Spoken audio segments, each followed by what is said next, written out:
Bisa turunkan ini. Yang paling rendah ya. Beda tinggi sama ketum.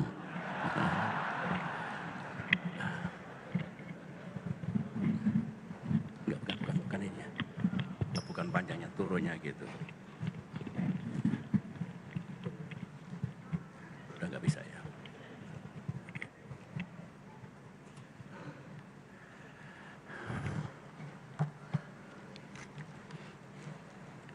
Masih ingat saya?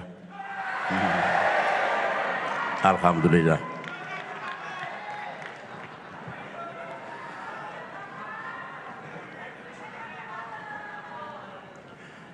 Bismillahirrahmanirrahim. Assalamualaikum warahmatullahi wabarakatuh. Salam sejahtera untuk kita semua. Shalom. Om Swastiastu. Namo Buddhaya.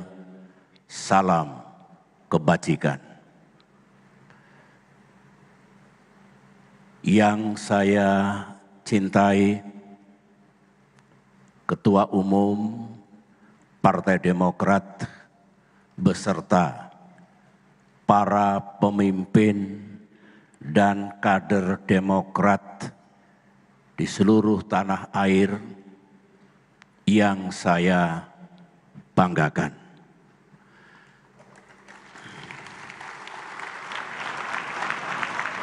Alhamdulillahirabbil alamin. Izinkan saya selaku orang tua dan orang yang sangat setia dan mencintai Partai Demokrat sampai kapanpun,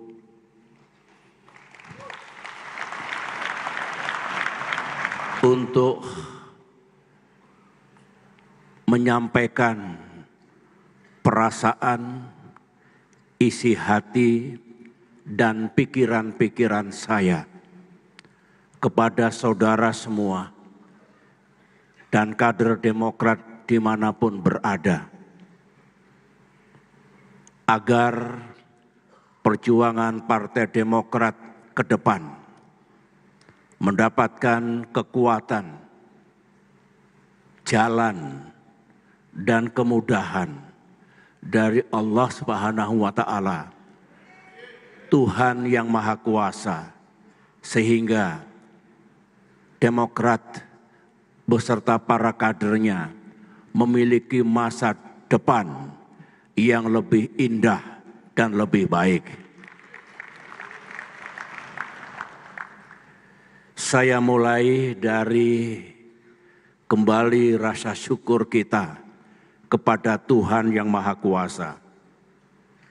Karena hingga saat ini dan insya Allah selamanya, Partai Demokrat akan tetap tegak berdiri dan terus berbuat untuk negara dan untuk rakyat yang sama-sama kita cintai.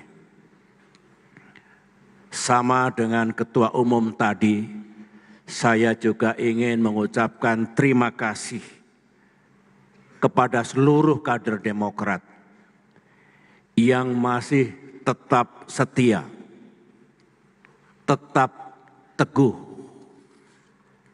dan terus berjuang untuk negara yang kita cintai, untuk partai yang kita banggakan. Meskipun tantangan sering sangat berat dalam mengarungi kehidupan partai kita yang juga sering mengalami pasang dan surut. Tadi Bung Agus Harimurti Yudhoyono, pimpinan partai kita, telah melakukan refleksi perjalanan Partai Demokrat. Saya setuju dan menggarisbawahi bahwa 10 tahun terakhir partai kita 2014-2024 adalah tahun-tahun yang sangat berat. Posisi Demokrat memang tidak mudah. Apalagi 5 tahun terakhir, Demokrat menghadapi ancaman yang benar-benar serius. Karena kalau kita kalah kemarin itu dan Tuhan tidak memberikan pertolongan kepada kita, kita semua tidak ada di ruangan ini.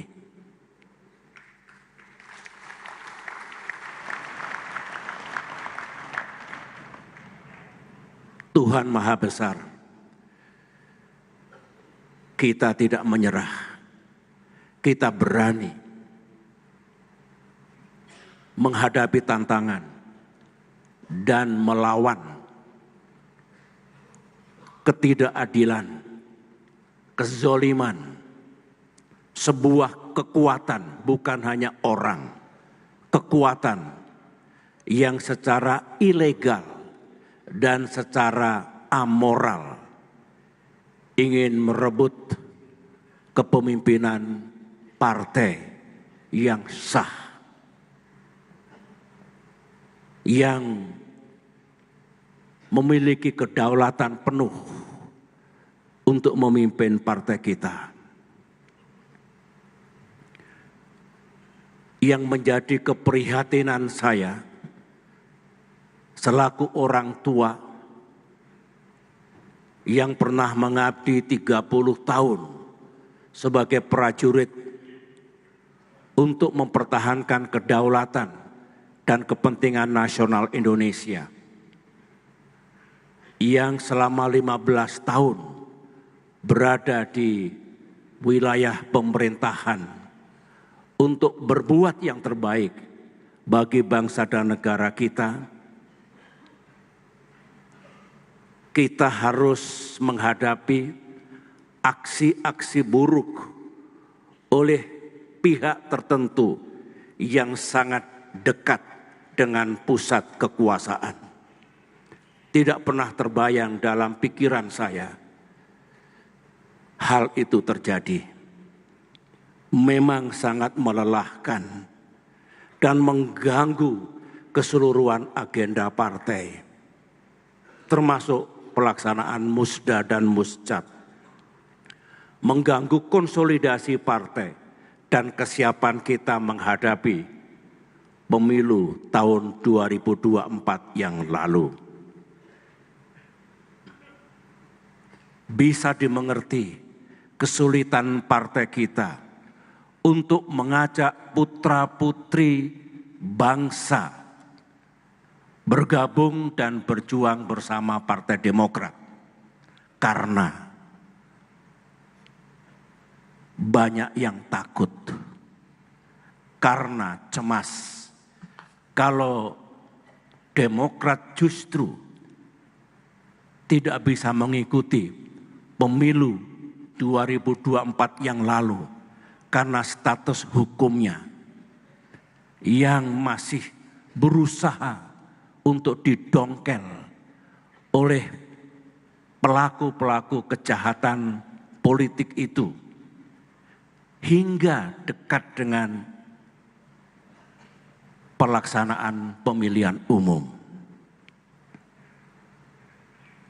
Sungguh luar biasa, instrumen politik, instrumen hukum digunakan. Tetapi saya harus memberi pujian kepada Mahkamah Agung yang tetap menjadi pengawal tegaknya kebenaran dan keadilan. Tidak goyah oleh intervensi politik dari pihak-pihak tertentu.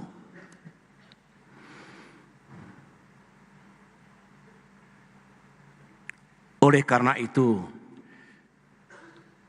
terkait dengan refleksi kesejarahan ini, sekali lagi, selaku penggagas dan pembentuk partai yang kita cintai ini, untuk mengucapkan terima kasih dan ucapan rasa bangga saya kepada para kader yang bersama-sama pemimpin partai berjuang tegar, teguh, dan berani melawan kezoliman dan ketidakadilan kepada Partai Demokrat yang kita cintai. Pesan saya ke depan, jangan pernah kita takut menghadapi siapapun. Jika kedaulatan partai kita hendak dirampas,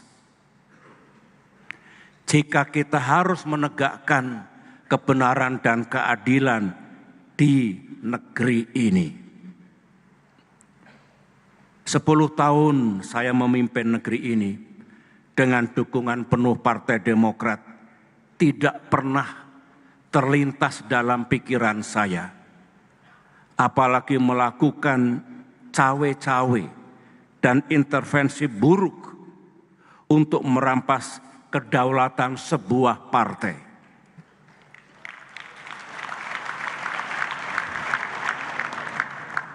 Terhadap partai politik manapun, apapun posisinya, apakah sebagai oposisi atau bagian dari koalisi pemerintahan. Ini adalah etika yang saya pahami, moral politik, nilai-nilai demokrasi, serta kepatuhan kepada peranata hukum, the rule of law. Ingat, godaan kepada para penguasa. Dalam dunia politik,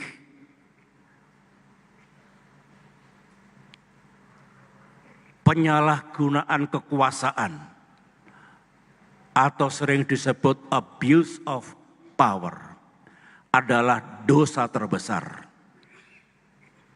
Perbuatan tercela dan hakikatnya adalah pelanggaran terhadap amanah konstitusi.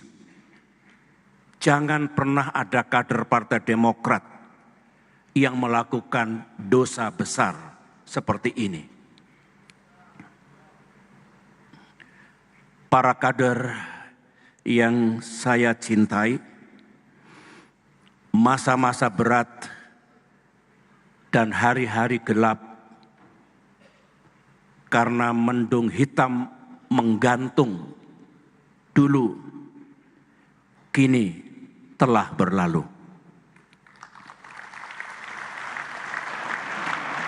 Bersyukur kita. Terima kasih para kader. Mari sekarang dengan semangat baru, tekad baru, kita lanjutkan langkah perjuangan kita untuk Indonesia yang lebih maju, Indonesia yang lebih damai, Indonesia yang lebih adil, Indonesia yang lebih demokratis, dan Indonesia yang lebih sejahtera.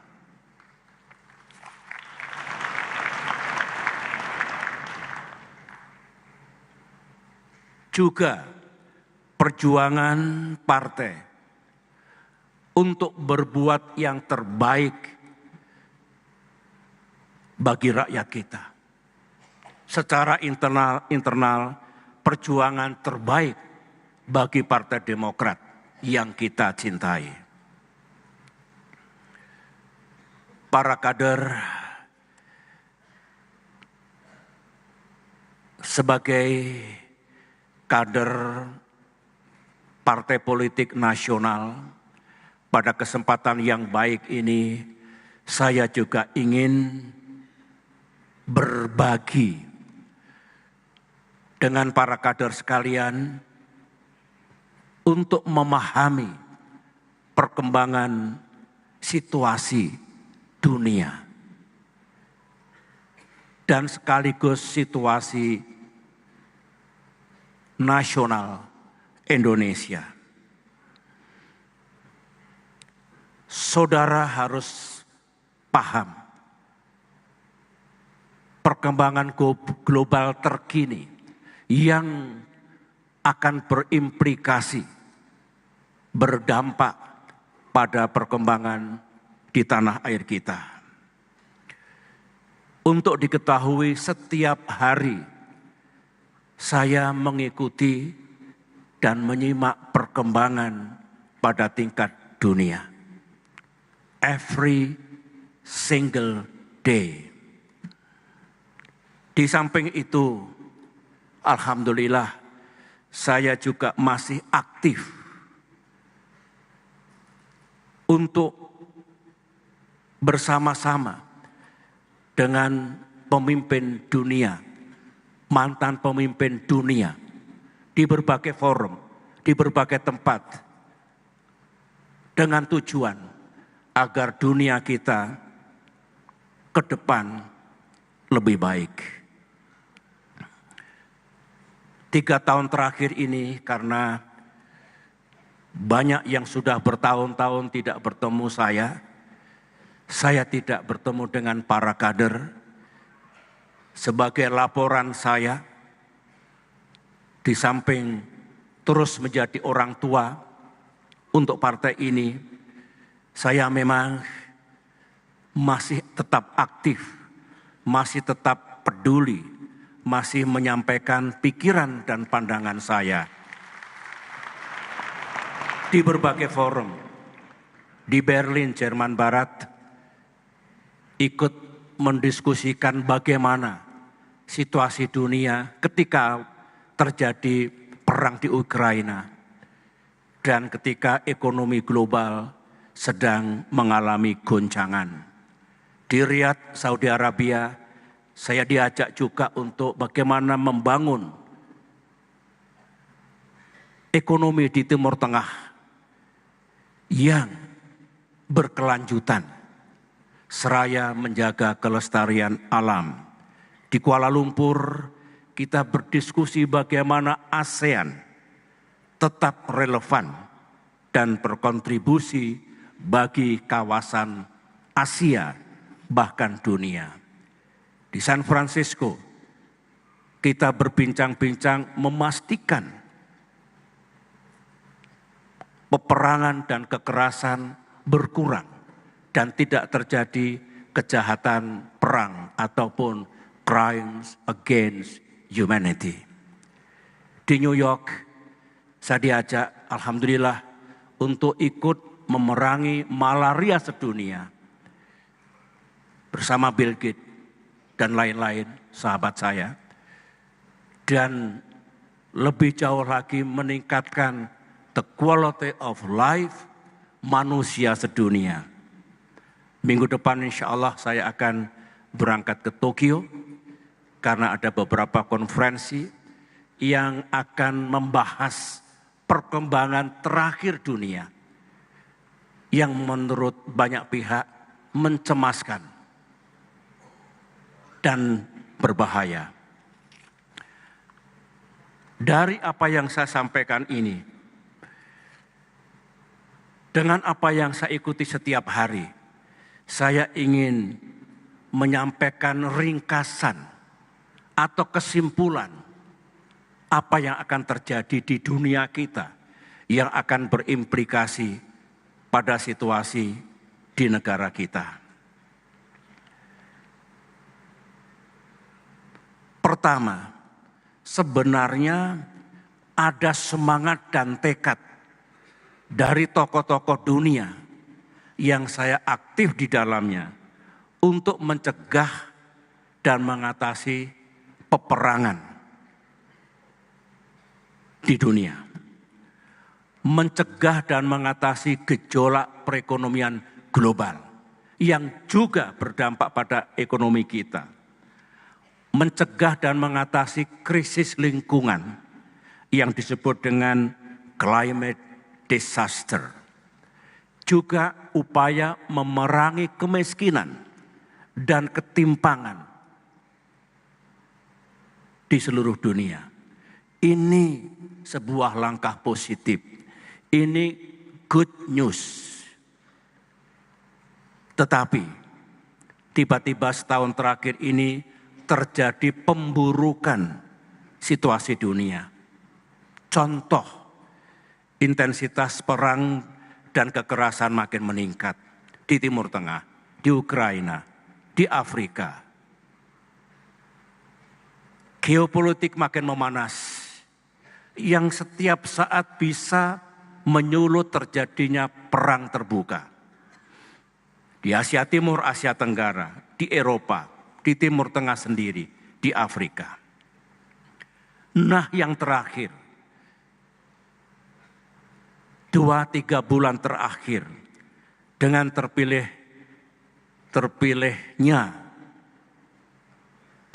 kembalinya Donald Trump menjadi Presiden Amerika Serikat, ketegangan global makin meningkat. Perang tarif dan perang dagang. Ada tanda-tanda untuk makin membesar. Ketegangan dan permusuhan antar negara juga meningkat. Semuanya itu pasti berdampak pada negeri kita, ekonomi kita, dan kepentingan-kepentingan kita sesuai dengan kepentingan nasional. Padahal apa yang terjadi di dunia dengan segala dampaknya, Presiden Prabowo, pemerintahan baru kita sedang berupaya untuk memajukan Indonesia. Ini tentu tantangan bagi pemerintahan kita yang Partai Demokrat berada di dalamnya. Apalagi situasi sosial dan situasi politik tengah menghangat, bahkan memanas di negeri kita saat ini. Saya hanya ingin kita tidak boleh apatis, harus mengerti dan peduli. Karena apa yang terjadi di tingkat dunia mengalir ke negeri kita yang kita sedang bergulat untuk memajukan negeri kita. Ekonomi kita terus terang sekarang ini menghadapi risiko dan tantangan-tantangan. Apalagi kalau kita menerima dampak buruknya dari apa yang terjadi di dunia. Ini bagian kedua yang ingin saya sampaikan. Karena banyak kader utama yang menjadi bagian dari kabinet Presiden Prabowo dan banyak kader utama yang menjadi pemimpin daerah dan juga yang ada di tingkat parlemen. Bagian terakhir dari yang ingin saya sampaikan adalah saya ingin bicara etika dan kewajiban Demokrat sebagai bagian dari pemerintahan Presiden Prabowo. Ini sangat penting. Demokrat terkenal karena menjunjung tinggi etika dalam berpolitik.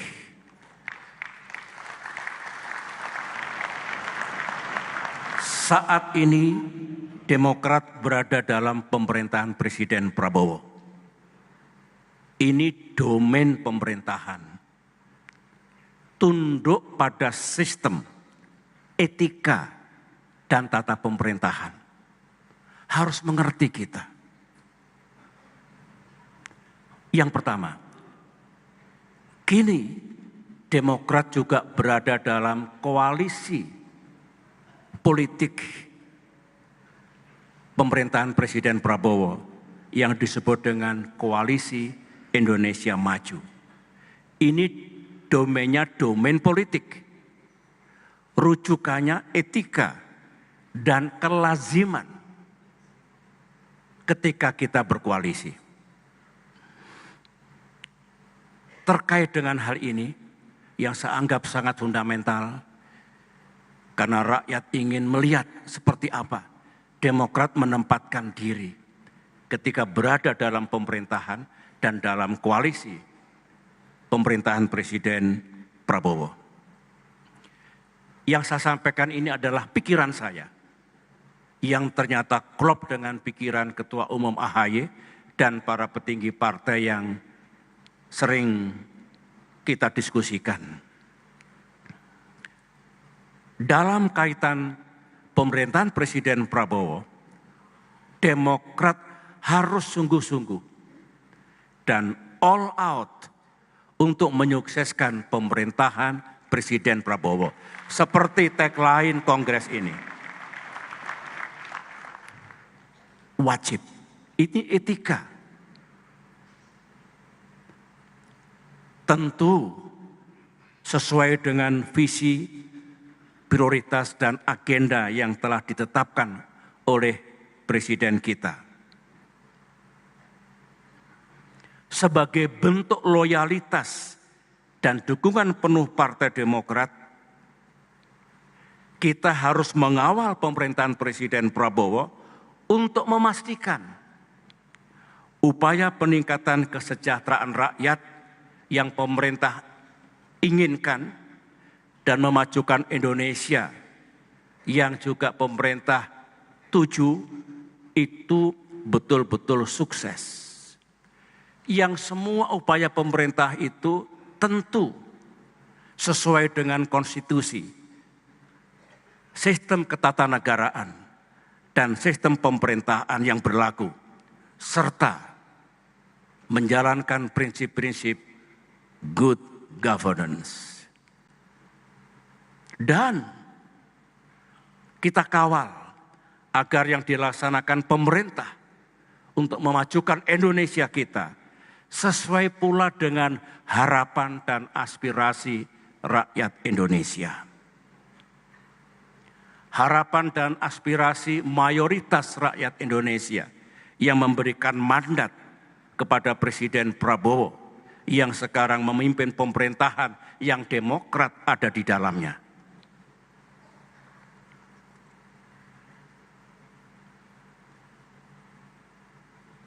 Masih dalam kaitan keberadaan Demokrat dalam pemerintahan Presiden Prabowo. Para kader Demokrat yang memimpin pemerintahan di daerah, gubernur atau wakil gubernur, bupati atau wakil bupati, wali kota atau wakil wali kota, juga mesti menyukseskan pemerintahan Presiden Prabowo. Para gubernur, bupati, wali kota, dan wakil-wakilnya yang berasal dari Partai Demokrat, di samping melaksanakan visi dan agenda Presiden secara nasional, juga melaksanakan visi dan agenda yang dulu dikampanyekan pada saat pilkada. Itu juga etika, karena saudara-saudara, para gubernur, bupati, wali kota telah berikrar, berjanji untuk memajukan provinsi, kabupaten, atau kotanya masing-masing. Dan atas dasar itu terpilih menjadi pemimpin-pemimpin daerah. Saya yakin tidak akan ada tabrakan antara visi agenda Presiden Prabowo dengan visi dan agenda para gubernur, bupati, dan wali kota. pasti akan saling melengkapi. Sulit memajukan kesejahteraan, menjaga keadilan, menegakkan demokrasi, membangun ekonomi, mesti tujuannya itu sama, lingkupnya yang berbeda.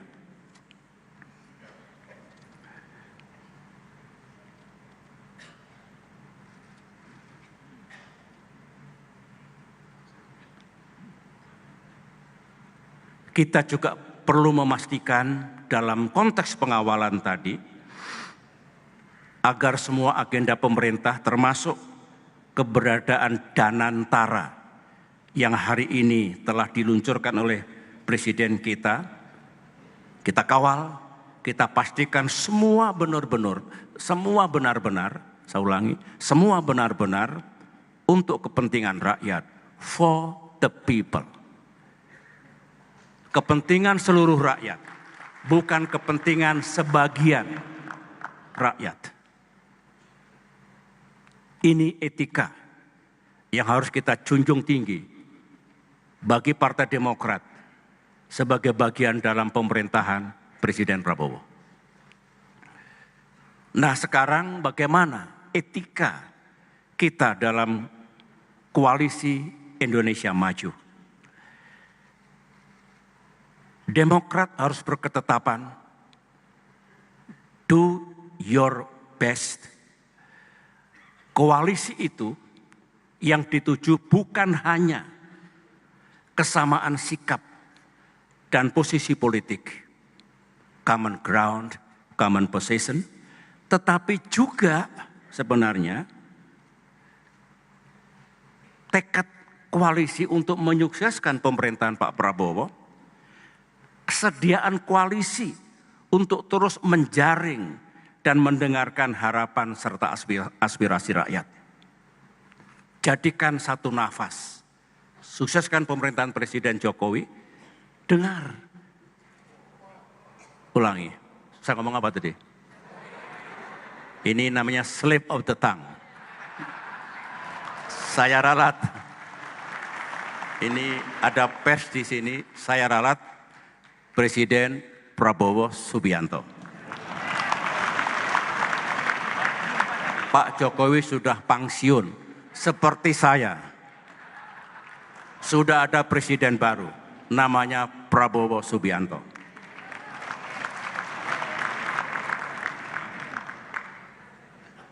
Khusus kader Partai Demokrat yang mengemban tugas di lembaga legislatif, di parlemen, utamanya di DPR RI. Fraksi Partai Demokrat maupun individu-individu anggota DPR RI teruslah mendukung dan mengawal suksesnya pemerintahan ini. Wujud dukungan di parlemen termasuk memastikan jajaran pemerintahan, para menteri, atau lembaga apapun di pemerintahan untuk menjalankan tugasnya secara proper, merujuk ke undang-undang, dan menjalankan good governance. Wujud kesetiaan, wujud dukungan Demokrat, termasuk mencegah para menteri dan para pembantu presiden melakukan kesalahan dan penyimpangan. Itu wujud dukungan dan kesetiaan. Selalu membenarkan elemen pemerintah, padahal barangkali keliru, justru membahayakan Presiden Prabowo Subianto. Apalagi kalau kita melakukan pembiaran hal-hal yang seharusnya tidak terjadi karena kealpaan. Waktu saya memimpin dulu mungkin juga yang dilaksanakan pemerintah ada hal-hal yang kurang tepat. Dalam kaitan itu, sekali lagi wujud kesetiaan dan dukungan kita mengawalnya, mencegahnya untuk tidak terjadi. Melakukan pembiaran sehingga pemerintahan tidak berhasil, presiden kita tidak berhasil, menurut saya keluar dari etika dan moral politik yang harus kita junjung tinggi. Seperti inilah para kader yang sangat saya cintai, etika politik yang harus tetap kita junjung tinggi dan kita jalankan. Semuanya akhirnya sesuai dengan tagline, kita akan berbuat sekuat tenaga agar pemerintahan Presiden Prabowo sukses dan rakyat kita mendapatkan keadilan dan kesejahteraan yang makin baik. Itulah yang dapat saya sampaikan, yang mesti saya sampaikan. Sekali lagi terima kasih para kader, saya bangga. Perjuangan belum selesai, negara, rakyat masih memerlukan kontribusi kita semua. Partai Demokrat, marilah tulus, jernih, dan serius kita bersama-sama memajukan negeri tercinta. Selamat berjuang, Tuhan beserta kita, sukses Demokrat di masa depan. Assalamualaikum warahmatullahi wabarakatuh.